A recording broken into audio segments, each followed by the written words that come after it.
masuk, berhenti. Berhenti. Syederalun, lampu terowongan Mina, tepatnya di terowongan atas menuju jalur Jamarat 3, sempat mengalami insiden mati lampu.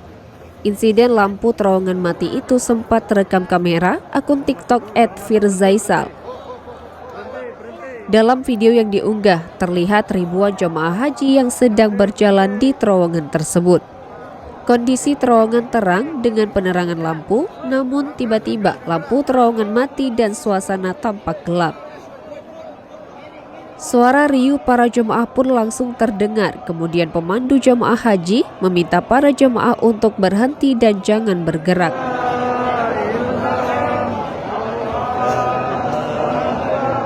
Jemaah lain pun langsung menyalakan handphone mereka, lalu tampak petugas keamanan yang datang untuk memeriksa.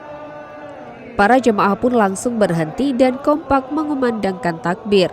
Insiden itu terjadi pada Minggu 10 Juli 2022 sekitar pukul 5:15 sampai 6:10 waktu Arab Saudi. Wakasatops Masyayar 3 Harun Al-Rashid mengatakan jika insiden lampu mati itu diduga karena konsleting listrik arus pendek.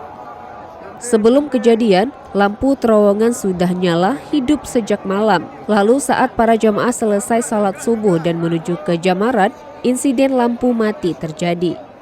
Namun, insiden lampu mati itu tidak berjalan lama lantaran pihak pengelola langsung memperbaikinya. Saat kejadian, jemaah Indonesia masih berada di depan pos terowongan. Rombongan jemaah pun langsung dihentikan dan diberi arahan supaya tidak panik.